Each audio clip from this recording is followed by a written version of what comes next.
Jésus-Christ devient homme. Je bénis le Seigneur pour cet audio. Donc cet audio sera la dernière dans la série de la divinité de Christ.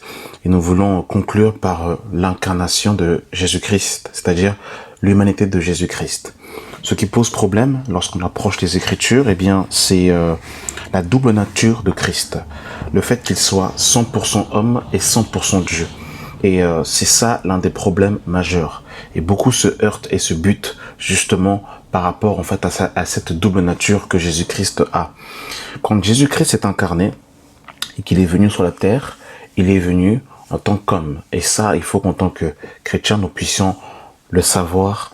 Et nous voulons, eh bien, dans cet audio, prendre notre temps, prendre les Écritures afin d'expliquer au peuple de Dieu que Jésus-Christ est devenu homme sur la terre, bien qu'en lui habitait corporellement toute la plénitude de la divinité. Parce qu'une promesse avait été faite, des prophéties avaient été déclarées à l'égard de Jésus-Christ, et c'est pour cette raison qu'il est venu en tant qu'homme et qu'il devait venir en tant qu'homme. Alors pour comprendre le mystère de l'incarnation, il faut qu'on retourne directement, eh bien, au commencement, au Béréchit. Et il faut savoir que le Seigneur avait établi Adam et Ève, comme nous le savons. Adam était le gouverneur de la terre, et c'est lui justement où le Seigneur avait remis toute l'autorité.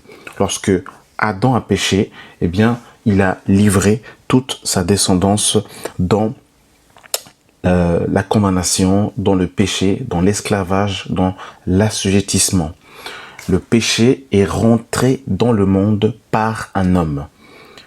Le péché est rentré dans le monde par un homme et il fallait aussi que le péché sorte du monde par un homme. On va confirmer ces passages en prenant deux passages. Donc on va prendre dans un premier temps le livre de 1 Corinthiens chapitre 15 à partir du verset 20 qui nous dit « Maintenant Christ est ressuscité des morts, il est les prémices de ceux qui sont morts. Car puisque la mort est venue par un homme, c'est aussi par un homme qu'est venue la résurrection d'entre les morts. Et comme tous meurent en Adam, de même aussi tous vivront en Christ. » Amen. Ce passage, il est très intéressant. On nous montre bien ici, eh bien, le parallèle entre le premier Adam et le second Adam. Et la mort, bien aimée dans le Seigneur, est rentrée dans le monde par un homme. Il fallait aussi que la vie vienne par un homme. On nous dit, puisque la mort est venue par un homme, c'est aussi par un homme qu'est venue la résurrection des morts. Et comme tous meurent en Adam, de même aussi tous vivront en Christ. Donc, vous voyez, bien aimé dans le Seigneur, eh bien, on nous parle du premier Adam et on nous parle aussi du second Adam. Dans 1 Corinthiens 15, toujours, à partir du verset 45, on nous dit « Le premier homme, Adam, devint une âme vivante. Le dernier Adam est devenu un esprit vivifiant. » Donc on nous parle du premier Adam et on nous parle du dernier Adam. Jésus est le dernier Adam. Il est venu restaurer ce que le premier Adam avait renversé lorsqu'il a trébuché, lorsqu'il a été séduit avec sa femme dans le jardin. Nous allons prendre encore une autre écriture pour confirmer cela. Nous sommes dans le livre de Romains, chapitre 5, à partir du verset 12. C'est pourquoi, comme par un seul homme, le péché est entré dans le monde, et par le péché, la mort, et ainsi, la mort s'est étendue sur tous les hommes, parce que tous ont péché. Car jusqu'à la loi, le péché était dans le monde. Or, le péché n'est pas imputé quand il n'y a point de loi. Cependant, la mort a régné depuis Adam jusqu'à Moïse, même sur ceux qui n'avaient pas péché par une transgression semblable à celle d'Adam, lequel était la figure de celui qui devait venir. Et quand on nous parle de la figure de celui qui devait venir, le premier Adam était une typologie, était un type du dernier Adam, de celui qui devait venir. Donc on nous confirme ici, bien aimé dans le Seigneur, que le péché est rentré dans le monde par un homme. Le verset 18 de Romains 5 nous dit « Ainsi, comme par une seule offense. La condamnation a atteint tous les hommes. De même, par un seul acte de justice, la justification qui donne la vie s'étend à tous les hommes. Car comme par la désobéissance d'un seul homme, beaucoup ont été rendus pécheurs, de même, par l'obéissance d'un seul, beaucoup seront rendus justes. Oui, bien aimés dans le Seigneur, donc ici, l'Écriture nous confirme encore que, eh bien, le péché est rentré dans le monde par un homme. Il fallait aussi qu'il sorte par un homme.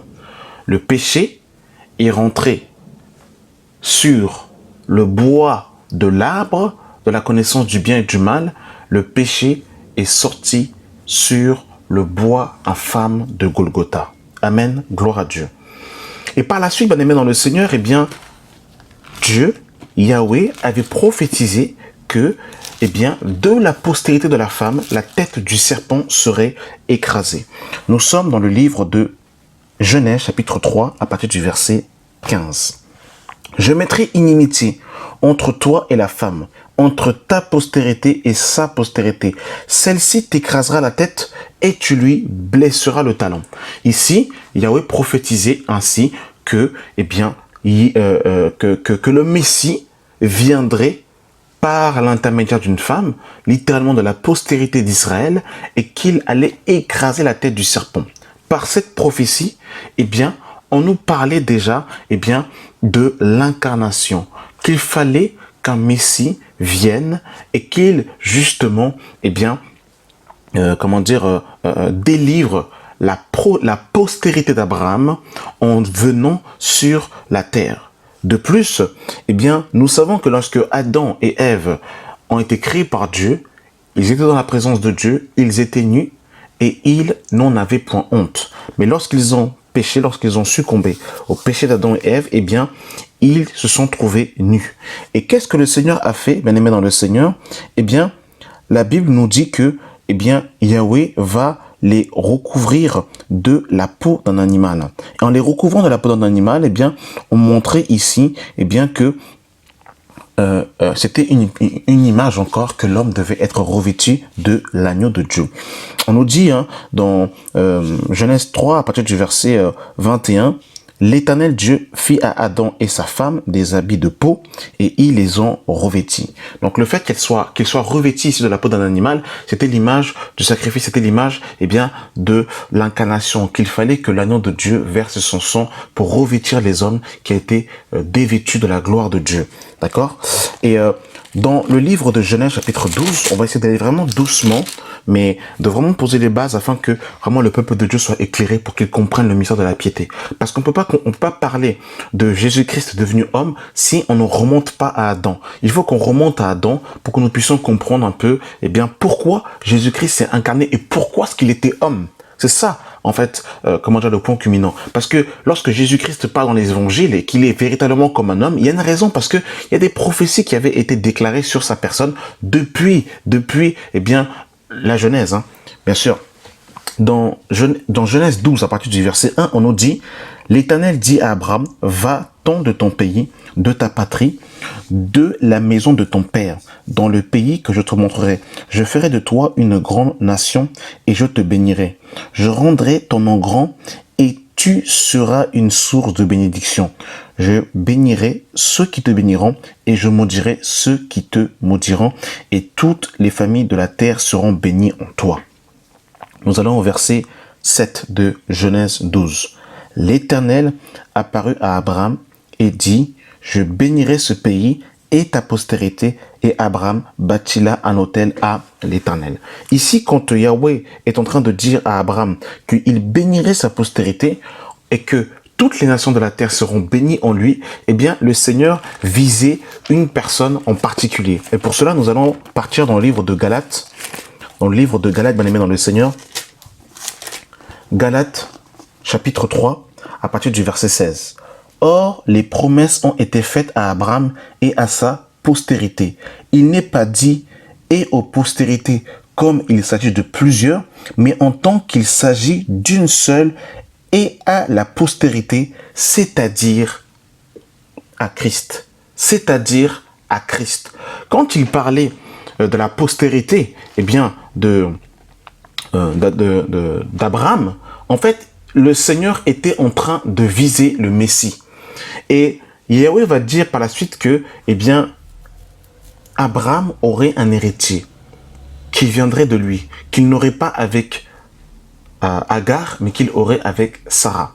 Et nous savons, bien aimés dans le Seigneur, que par la suite, eh bien, Isaac est né de la postérité, d'Abraham, hein, Isaac qui est le fils de la promesse. Sarah qui a été stérile, et par le biais de Yahweh, eh bien, Sarah a pu enfanter un fils.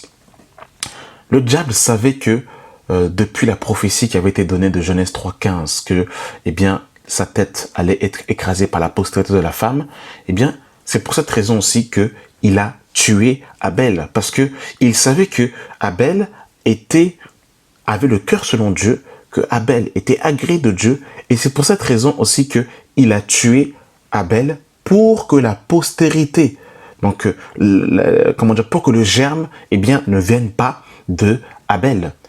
Mais le Seigneur a permis que par Seth, eh bien, la descendance du Messie soit.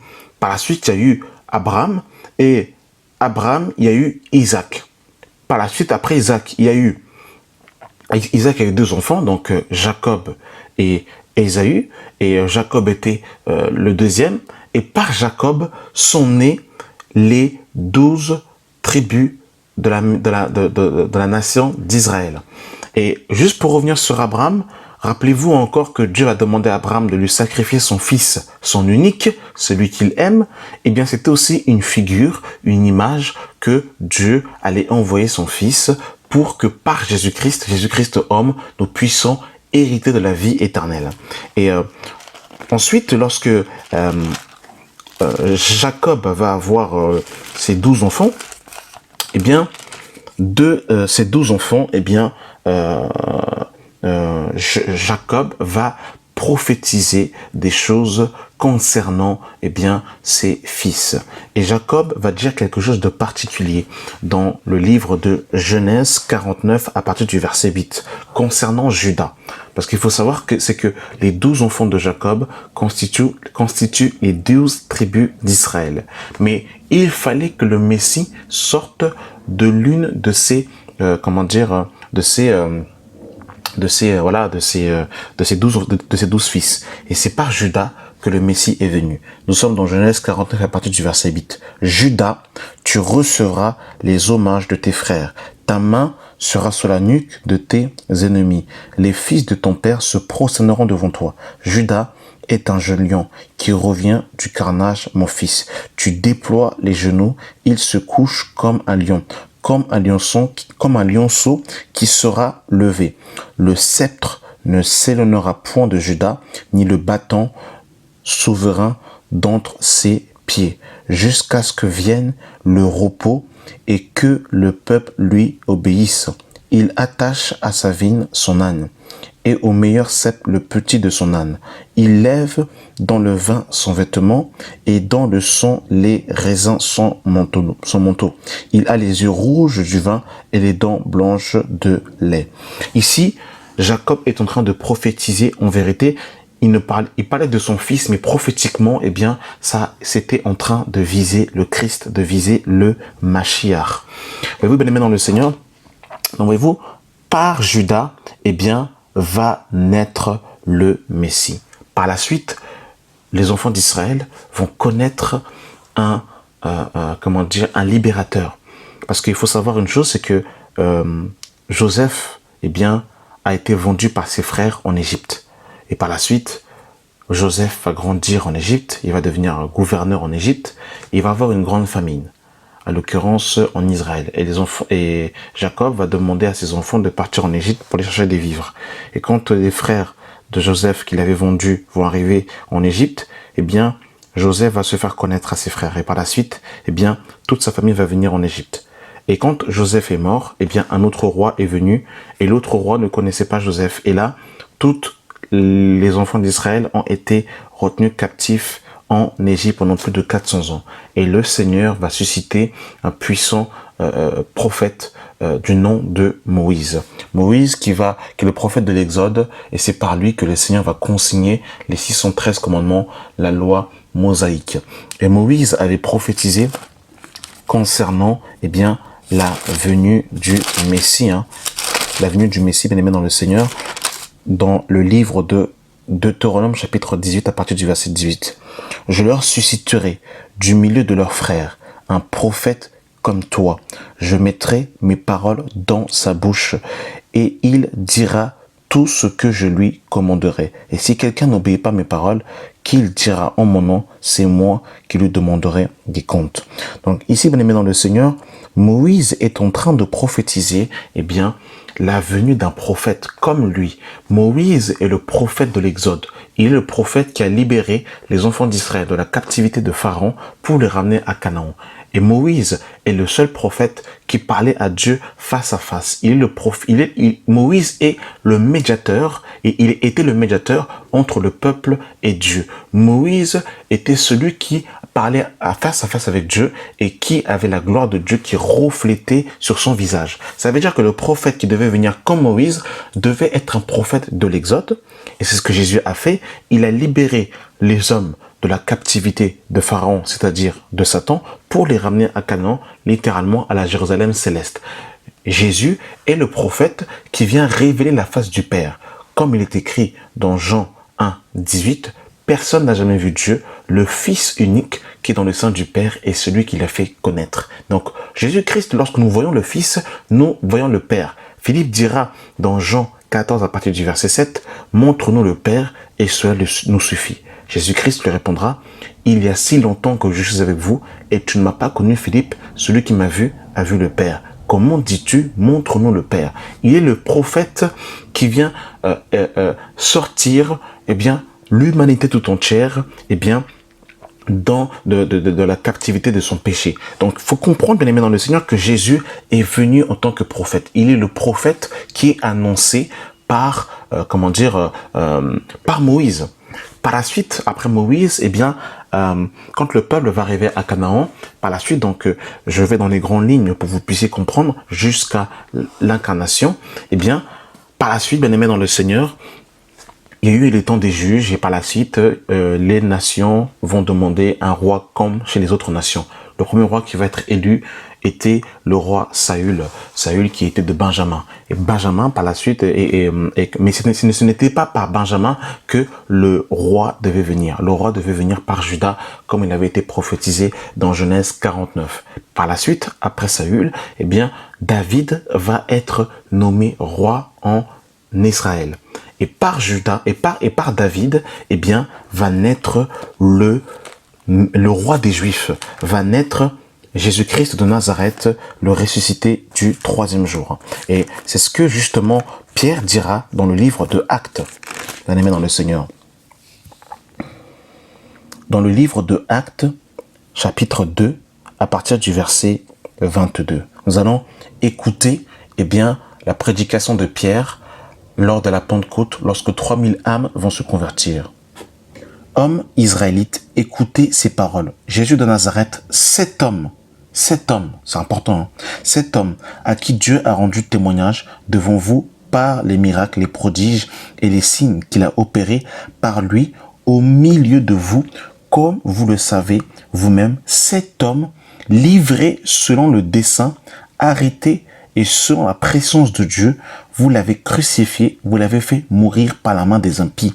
Dieu l'a ressuscité en le délivrant des liens de la mort parce qu'il n'avait pas possibilité qu'il fût retenu par elle. Car David dit de lui, « Vous voyez, je voyais constamment le Seigneur devant moi, parce qu'il est ma droite, afin que je ne sois point ébranlé. Aussi mon cœur est dans la joie et ma langue dans l'allégresse. Et même ma chair reposera avec espérance, car tu n'abandonneras pas mon âme dans le séjour des morts, et tu ne permettras pas que ton sein voie la corruption. Tu m'as fait connaître les sentiers de la vie, et tu me rempliras de joie par ta présence. Hommes frères, qu'il soit permis de vous dire librement au sujet du patriarche David, qui est mort et qui est enseveli, et que son sépulcre existe encore aujourd'hui parmi nous, comme il était prophète et qu'il savait que Dieu lui avait promis avec serment qu'il ferait naître le Christ de sa postérité selon la chair, pour le faire asseoir sur son trône. C'est la résurrection de Christ qu'il a prévue et annoncée en disant qu'il ne serait pas abandonné dans le séjour des morts et que sa chair ne verrait point la corruption. C'est ce Jésus que Dieu a ressuscité et nous en sommes témoins.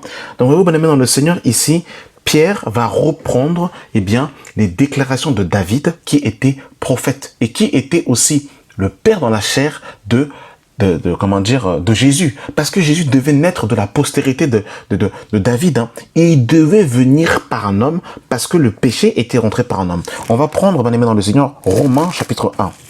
J'aime la parole, non, c'est trop bon, non. Yes, j'aime trop ça. Romains chapitre 1, à partir du verset 1. Paul, serviteur de Jésus-Christ, appelé à être apôtre, mis à part pour annoncer l'évangile de Dieu, qui avait été promis auparavant de la part de Dieu par ses prophètes dans les Saintes Écritures, et qui concerne son fils, né de la postérité de David, selon la chair, et déclaré fils de Dieu avec puissance selon l'esprit de sainteté. Amen. Non, j'aime ça. Oh là, c'est trop bon la parole. Yes. Vous comprenez, bien aimé dans le Seigneur, Jésus-Christ est né de la postérité de David.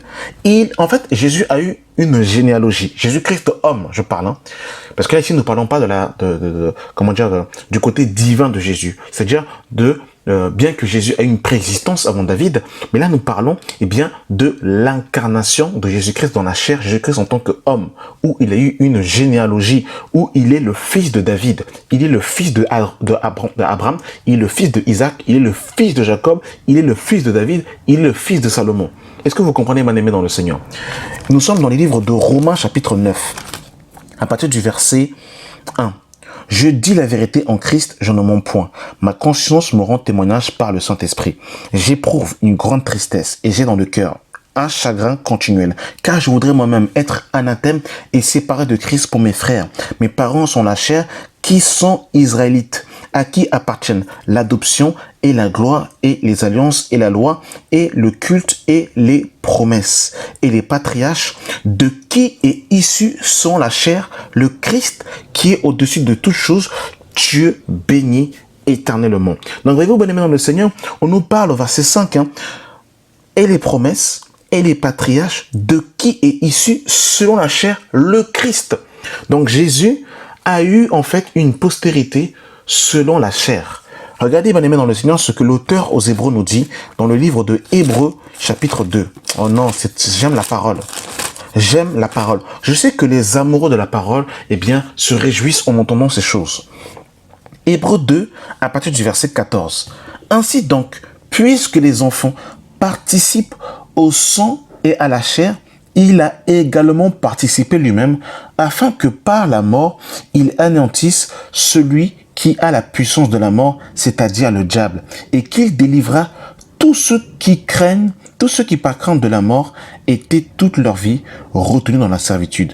Car assurément, ce n'est pas à des anges qu'il vient en aide, mais à la postérité d'Abraham. En conséquence, il a dû s'être rendu semblable en toutes choses à ses frères, afin qu'il fût un souverain sacrificateur miséricordieux et fidèle dans le service de Dieu pour faire l'expiation des péchés du peuple. Car ayant été lui-même tenté dans ce qu'il a souffert, il peut secourir ceux qui sont tentés. Amen. Gloire à Dieu. J'aime la parole. C'est bon. Oh yes. Est-ce que vous comprenez, bien aimé dans le Seigneur? Donc, il est devenu homme. Regardez, bien aimé dans le Seigneur, nous sommes dans le livre de Philippiens, chapitre 2. Non, c'est bon la parole. Philippiens 2, à partir du verset 5. Ayez en vous les sentiments qui étaient en Jésus-Christ, lesquels, existant en forme de Dieu, n'a point regardé comme une proie à arracher d'être égal à Dieu, mais c'est dépouiller lui-même en prenant une forme de serviteur, en devenant semblable aux hommes. En devenant semblable aux hommes. Et après s'être trouvé dans la situation d'un homme, il s'est humilié lui-même, se rendant obéissant jusqu'à la mort même de la croix. C'est pourquoi aussi Dieu l'a souverainement élevé et lui a donné le nom qui est au-dessus de tout nom, afin qu'au nom de Jésus, tous genoux fléchissent dans le ciel, sur la terre et sur toute la terre, et que toute langue confesse que Jésus-Christ est Seigneur à la gloire de Dieu le Père. Il est devenu semblable aux hommes. C'est-à-dire qu'il est devenu comme toi et moi, mon frère, ma sœur, pour nous sauver. Parce que lorsque la Bible nous dit dans le livre de Genèse chapitre 1 à partir du verset 26, créons l'homme à notre image, à notre ressemblance, l'image de Dieu, selon Colossiens 1,15, c'est Jésus-Christ. Ça veut dire que Adam était une figure de celui qui devait venir. Adam était à l'image de Dieu. Lorsque Adam a péché, il a perdu l'image. Ça veut dire que nous n'avons plus de représentation, de modèle parfait à qui nous identifier pour pouvoir représenter et marcher sur la volonté parfaite du Père sur la terre. C'est pour cette raison, bien-aimés dans le Seigneur, que Jésus-Christ est devenu homme, et en tant qu'homme, il s'est fait chair. En tant qu'homme, il a eu du sang au-dedans de lui. En tant qu'homme, il a eu des faiblesses pour que toi, qui marches aujourd'hui en tant qu'enfant de Dieu, tu puisses voir Jésus-Christ homme, t'identifier à lui et marcher conformément à lui selon ce que le Père veut. Est-ce que vous comprenez, bien-aimés dans le Seigneur? C'est pour ça, en tant qu'homme, il était fatigué du voyage. On va prendre quelques exemples, bien-aimés dans le Seigneur, qui vont nous montrer, eh bien, les faiblesses que Jésus-Christ avait en tant qu'homme. Voilà. On va prendre par exemple le livre de Jean, chapitre 4, à partir du verset 1. On nous dit, le Seigneur sut que les pharisiens avaient appris qu'il faisait et baptisait plus de disciples que Jean. Toutefois, Jean ne baptisait pas lui-même, mais c'était ses disciples. Alors il quitta la Judée et retourna en Galilée. Comme il fallait qu'il passe par la Samarie, il arriva dans une ville de Samarie nommée Sijar, près du champ de Jacob avait donné à Joseph son fils. Là se trouvait le puits de Jacob. Jésus, fatigué du voyage, était assis au bord du puits. C'était environ la 6e heure. Dieu n'est pas fatigué, mais bien aimé dans le Seigneur. Dieu ne se fatigue pas. Jésus était fatigué à cause du voyage parce qu'il était homme dans un corps de chair, dans un corps mortel. On va prendre Matthieu chapitre 4.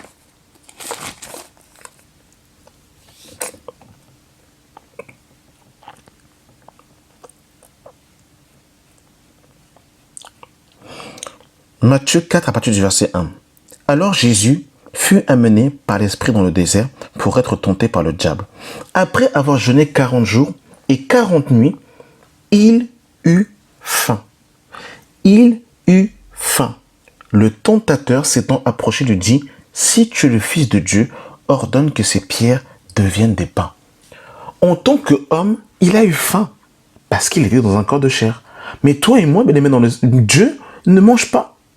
Mais Jésus, a eu faim parce qu'il était homme. Et ce qui est intéressant aussi, c'est qu'on nous dit que le tentateur s'approcha de lui. Donc Jésus a été tenté. Regardez ce que Jacques nous dit, bien-aimé dans le Seigneur. Que Dieu soit béni et que j'espère que vraiment ça va éclairer les enfants de Dieu pour qu'ils soient vraiment assis dans le mystère de l'incarnation. Pour que vous ne soyez plus troublés, bien-aimés dans le Seigneur. Voilà. Donc dans le livre de Jacques 1 à partir du verset 13, que personne, lorsqu'il est tenté, ne dise c'est Dieu qui me tente, car Dieu ne peut être tenté par le mal et il ne tente lui-même personne. Donc la Bible nous dit que, Dieu ne peut pas être tenté par le mal. Or ici, Jésus-Christ, homme, a été tenté par le diable en tant qu'homme. Bien-aimé dans le Seigneur. C'est en tant qu'homme qu'il a été tenté. Et ça, il faut bien le comprendre. Parce qu'il était dans un corps de chair, comme toi et moi, bien-aimés dans le Seigneur. Et dans ce corps, comme nous l'avons dit, il a connu, des faiblesses. Est-ce que vous comprenez, bien-aimés dans le Seigneur? Dans le livre de Hébreux 4, à partir du verset 14.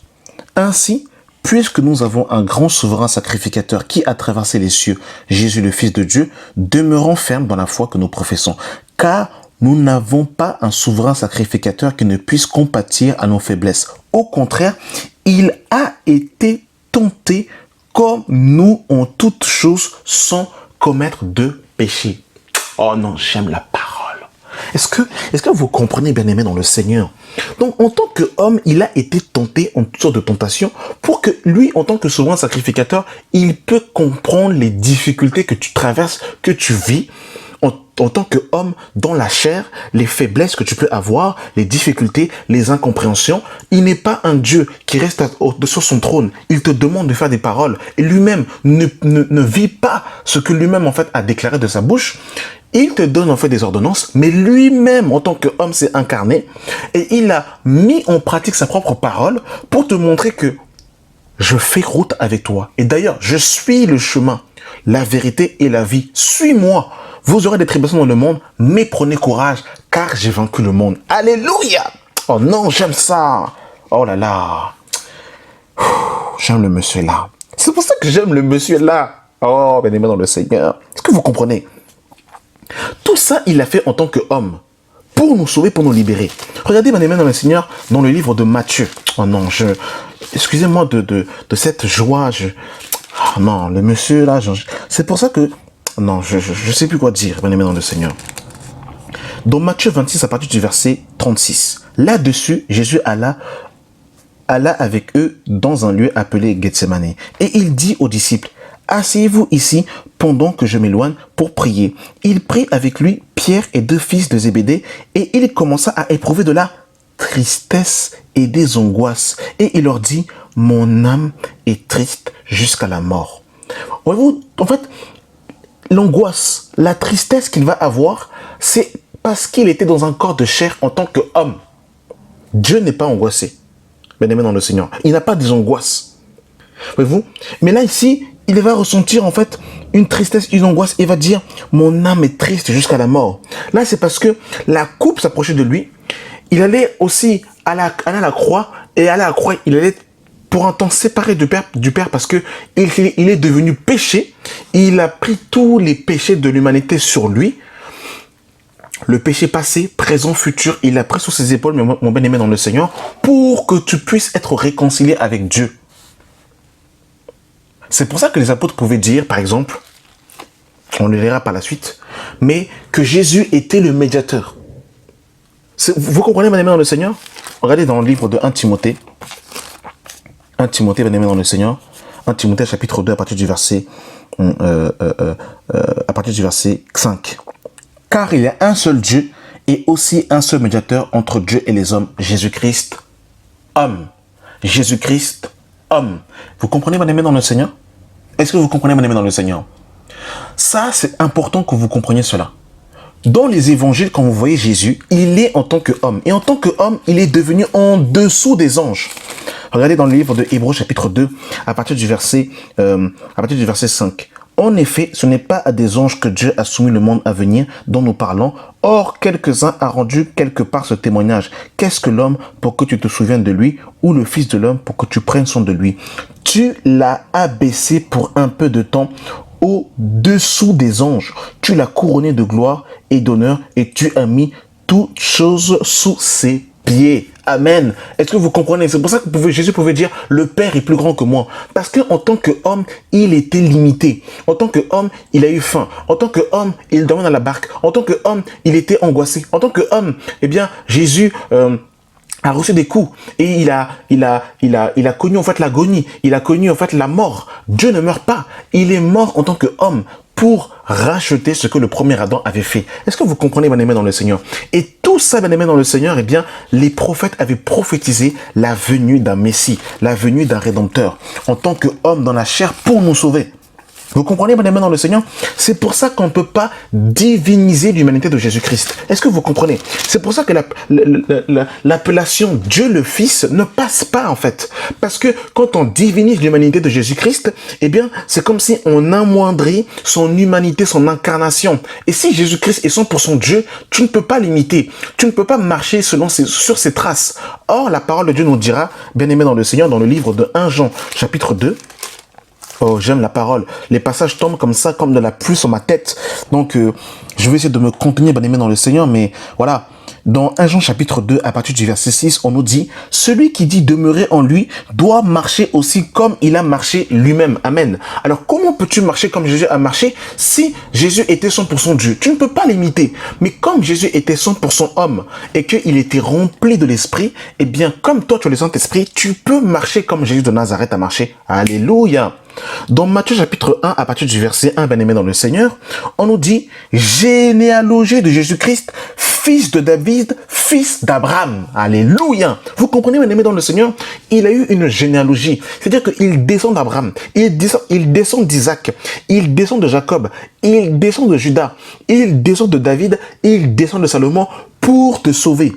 Et dans Genèse, dans Matthieu 1, le verset 1, généalogie de Jésus-Christ, fils de Dieu, fils d'Abraham. Abraham engendra Isaac. Isaac engendra Jacob. Jacob engendra Judas. Je vais directement au verset 5. On nous dit, Salmon engendra Boaz. Donc Boaz qui s'est mis avec Ruth la Moabite. Et au verset 6, on nous dit, bien aimé dans le Seigneur, au verset 6, on nous dit, Obed engendra Isaïe, Isaïe engendra David. Le roi David engendra Salomon. Donc, quand vous lisez toutes ces généalogies, bien aimés dans le Seigneur, on nous parle de la généalogie de Jésus-Christ homme. C'est pour ça, bien aimé dans le Seigneur, que il vient en tant qu'homme. C'est pour ça que les apôtres pouvaient dire « Béni soit Dieu le Père de notre Seigneur Jésus-Christ ». En d'autres termes, qu'est-ce qu'il voulait dire? Pour atteindre la divinité, pour atteindre Jésus-Christ, pour atteindre le Père, tu dois passer par Jésus-Christ homme. Tu dois passer par celui qui est né de la postérité de David. Tu dois passer par le dernier Adam. Tu dois passer par celui qui est la préfiguration du premier Adam. C'est pour ça qu'il disait « Béni soit Dieu le Père de notre Seigneur Jésus-Christ ». Ça ne veut pas dire ici qu'ils sont en train de parler de la Trinité. Ça ne veut pas dire ici qu'ils sont en train de découper Dieu en deux entités distinctes. Non. Mais il parle de l'humanité de Jésus-Christ. C'est-à-dire que Jésus-Christ, en tant qu'homme, nous a fait connaître le véritable Dieu, le Dieu unique, le Dieu invisible, le Père éternel. Est-ce que vous comprenez, bien aimé dans le Seigneur? Mais ça ne dissèque en rien la divinité de Dieu. Ça ne dissèque en rien Dieu en trois parties. Ça veut tout simplement dire que Jésus-Christ est le chemin, la vérité et la vie. C'est-à-dire que sur la terre, eh bien, il y a un seul homme par qui nous devons passer pour atteindre la divinité, l'invisibilité. Nous sommes dans le livre de de Actes chapitre 4 à partir du verset 11. Jésus est la pierre rejetée par vous qui bâtissez et qui est devenue la principale de langue. Il n'y a de salut en aucun autre, car il n'y a sous le ciel aucun autre nom qui nous a été donné parmi les hommes par lequel nous devons être sauvés. C'est-à-dire que parmi les hommes, le seul homme à qui nous devons avoir référence, eh bien, c'est Jésus-Christ homme, celui qui vient de la postérité de David. Est-ce que vous comprenez, bien aimé dans le Seigneur? Mais ça n'empêche pas qu'on lui habitait corporellement toute la plénitude de la divinité, mais c'est en tant qu'homme qu'il a accompli sa mission. Parce qu'il fallait qu'il accomplisse toutes les prophéties qui avaient été déclarées sur lui, bien aimé dans le Seigneur. Et pour terminer, on va terminer par quelques prophéties qui avaient été déclarées sur le Messie. J'aime le Maître. Il faut que je me calme un peu parce que là, vous savez, la pluie tombe sur mon crâne. Oh, j'aime le Maître. Oh là là, le Fils de Dieu. Est-ce que vous comprenez, bien aimé dans le Seigneur? Waouh. Il est Dieu. Nous sommes dans Osée chapitre 6. Là, ici, nous allons prendre des passages qui vont concerner, eh bien, des passages qui vont confirmer qu'il fallait qu'un Messie vienne en tant qu'homme. Osée chapitre 6, le verset 1. Venez, retournons à l'Éternel, car il a déchiré, mais il nous guérira. Il a frappé, mais il bandera nos plaies. Il nous rendra la vie dans 2 jours. Le 3e jour, il nous relèvera et nous viendrons devant lui. Connaissons, cherchons à connaître l'Éternel, sa venue est aussi certaine que celle de l'aurore. Amen. Toutes ces prophéties, bien aimés dans le Seigneur, concernaient Jésus-Christ homme. Et ici, dans ce passage, quand il dit, il nous rendra la vie en 2 jours et le 3e jour, il nous relèvera. On parlait, bien aimés dans le Seigneur, de la mort et de la résurrection de Jésus-Christ. Est-ce que vous comprenez? Bien aimé dans le Seigneur, c'est important de comprendre cela parce que on nous parle, bien aimé dans le Seigneur, c'est notre héritage. C'est notre héritage, bien aimé dans le Seigneur. C'est notre héritage, c'est ton héritage. C'est ton héritage, bien aimé dans le Seigneur. Tu dois t'attacher à ces choses. Dans Jonas chapitre 2, à partir du verset 1, on nous dit « L'Éternel fit venir un grand poisson pour engloutir Jonas. Jonas fut dans le ventre du poisson 3 jours et 3 nuits. Jonas, dans le ventre du poisson, pria l'Éternel, son Dieu. Il dit, dans ma détresse, j'ai invoqué l'Éternel, il m'a exaucé au sein du jour des morts, j'ai crié, tu as entendu ma voix. » C'est encore une image ici que Jésus-Christ, homme, devait s'incarner dans la chair, mourir à la croix et ressusciter le 3e jour. Nous sommes dans Michée chapitre 5 à partir du verset 1. « Et toi, Bethléem Ephrata, petite dans tes limiers de Juda, de toi sortira pour moi celui qui dominera sur Israël et dont les issues sont dès les temps éternels. » Verset 3. « Il se présentera et il gouvernera avec la force de l'Éternel, avec la majesté du nom de l'Éternel son Dieu, et il aura une demeure assurée, il sera glorifié jusqu'aux extrémités de la terre. » Amen. Tout ça, ce sont des prophéties que les prophètes avaient déclarées sur la personne de Christ. Vous comprenez, mon aimé dans le Seigneur? Dans Zacharie chapitre 9, à partir du verset 9, « Sois transportée d'allégresse, fille de Sion, pousse des cris de joie, fille de Jérusalem. Voici ton roi vient, il est juste et sauveur et humble, et monte sur un ânon, sur un âne, le petit d'une ânesse. » Amen. Cette parole s'est accomplie dans Matthieu 21, à partir du verset 5, quand Jésus est rentré en Jérusalem sur une ânesse. Vous comprenez, mon aimé dans le Seigneur? Est-ce que vous comprenez? Dans le livre de Zacharie chapitre 6 à partir du verset 12, tu lui diras, ainsi parle l'Éternel des armées. Voici un homme dont le nom est Germe. Voici un homme. Il est un homme comme toi, il était un homme comme toi et moi. Voici un homme dont le nom est Germe. Germera dans son lieu, il bâtira le temple de l'Éternel. Et rappelez-vous que Dieu avait dit à David, ce n'est pas toi qui bâtiras une maison pour moi, mais c'est ton fils Salomon. Et en vérité, eh bien cette parole a une double portée. Elle a une première portée lorsque Salomon a bâti le temple de l'Éternel, mais prophétiquement, on parlait de Christ. Et c'est pour ça que dans Jean chapitre 2, il dira « Détruisez ce temple, et en 3 jours, je le reconstruirai. » Mais il ne parlait pas, mais il parlait du temple de son corps, parce que c'est lui qui est la maison de Dieu. Il bâtira le temple de l'Éternel, il portera les insignes de la majesté. Il s'assiera et dominera sur son trône. Il sera sacrificateur sur son trône et une parfaite union entre lui et les autres. Oh non, j'aime ça. On va voir ce que Jérémie a dit. C'est dans la même continuité. Oh, il est bon, hein? C'est bon la parole, hein, mes amis, c'est bon, hein. Matthieu 23 à partir du verset 5. Voici les jours viennent, dit l'Éternel, où je susciterai à David un germe juste. Il régnera en roi, et prospérera. Il pratiquera la justice et l'équité dans le pays et en son temps, Judas sera sauvé. L'Éternel aura la sécurité dans sa demeure et voici le nom dont on l'appellera l'Éternel notre justice. C'est pourquoi voici les jours viennent, dit l'Éternel. Où on ne dira plus l'Éternel est vivant, lui qui a fait monter du pays d'Égypte les enfants d'Israël. Les enfants d'Israël, oui, c'est ça.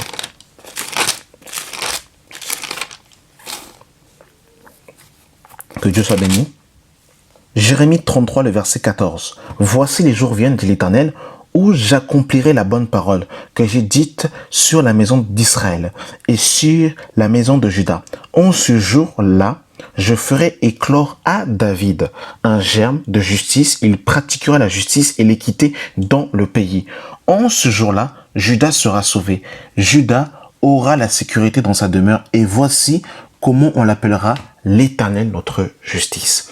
Toutes ces prophéties que les prophètes ont annoncées concernaient Jésus-Christ homme. Vous comprenez, ma dans le Seigneur? Oh non, j'aime ça, j'aime ça, j'aime ça. Oh là là. Oh, c'est bon ça, c'est bon, c'est bon. C'est bon. Oh là là. Ésaïe chapitre 11, verset 1. Puis, un rameau sortira du tronc d'Isaïe. Donc, Isaïe qui était le père de David. Et un rejeton naîtra de ses racines. L'esprit de l'Éternel reposera sur lui. L'esprit de sagesse et d'intelligence. Esprit de conseil et de force. Esprit de connaissance et de crainte éternelle. Il respirera la crainte de l'Éternel. Il ne jugera point sur l'apparence. Il ne prononcera point sur oui-dire. Mais il dira les pauvres avec équité. Oh non, j'aime. Oh là là. Tout ça, bien aimé dans le Seigneur, nous parlait. Vous voyez comment la parole, elle est véritable. Toutes ces prophéties ont été accomplies dans la personne de Jésus-Christ. C'est pour ça qu'on dit toujours, il a fait ceci afin que l'écriture s'accomplit. Ésaïe chapitre 9 à partir du verset 5. Car un enfant nous est né, un fils nous est donné, et la domination reposera sur son épaule. On l'appellera admirable conseiller, Dieu puissant, Père éternel, Prince de paix. Oh Jésus, je t'aime mon Jésus. Oh là là, oh oui, j'aime ça. Oh non, c'est trop bon. Oh là là. Aïe aïe aïe. Ésaïe chapitre 7 à partir du verset 13. Ésaïe dit alors, écoute donc la maison de David. Est-ce trop peu pour vous de laisser la patience des hommes pour que vous laissiez encore celle de ton Dieu? C'est pourquoi le Seigneur dit, vous donnera un signe. Voici, une vierge deviendra enceinte et elle enfantera un fils et elle lui donnera le nom d'Emmanuel. Emmanuel, selon Matthieu 1 à partir du verset 23, Emmanuel qui veut dire Dieu avec nous. Vous comprenez, mon aimé dans le Seigneur? Toutes ces prophéties étaient pour l'accomplissement, tout simplement, que Jésus devait s'incarner dans la chair. Voilà. Il y a tellement de prophéties qu'on peut prendre. Tellement de prophéties. Mais c'est tellement glorieux quand on lit ça. Je terminerai par deux dernières prophéties parce que sinon, vous savez, il y a tellement que ça coule sur ma tête. Il y a tellement de versets qui coulent. Je vous assure. Que j'ai envie d'exalter le Fils de Dieu. C'est pour ça qu'il faut l'aimer. Oh yes. Psaume 22 à partir du verset. Oh là là, j'aime ça. Psaume 22 à partir du verset 17. Car des chiens m'environnent, une bande de scélérats rôde autour de moi. Ils ont percé mes mains et mes pieds. Je ne saurais compter tous mes os. Eux, ils m'observent, ils me regardent. Ils se partagent mes vêtements. Oh, ils tirent au sort ma tunique. Et toi, Éternel, ne t'éloigne pas. Toi qui es ma force, viens en hâte à mon secours. Jésus-Christ est homme. Vous comprenez qu'on est dans le Seigneur? Oh non. Oh là là. Je sais plus quoi dire. Il y a tellement de prophéties. En fait, quand je vous donne une prophétie, l'esprit me donne encore. Mais tellement. La vidéo peut même faire même 5 heures. Mais je vais rester modéré. Parce que je pense que là, vous avez compris le mystère de la piété. Pourquoi est-ce que Jésus s'est incarné? Oh là là.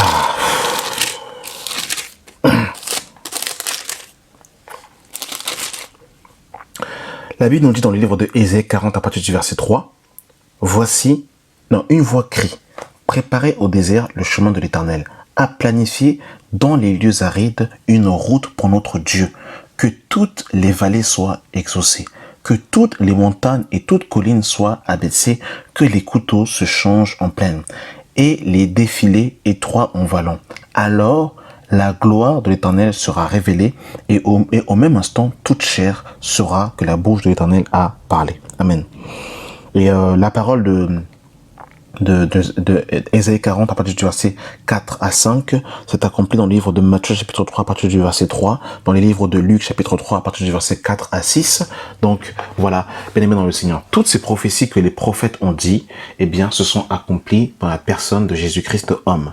C'est pour ça que Paul nous dira dans 1 Timothée 2 le verset 5, car il y a un seul Dieu et aussi un seul médiateur entre Dieu et les hommes, Jésus-Christ homme. Vous comprenez, ma aimée dans le Seigneur? Est-ce que vous comprenez? C'est pour ça que ça peut pouvoir dire, béni soit Dieu le Père de notre Seigneur Jésus-Christ.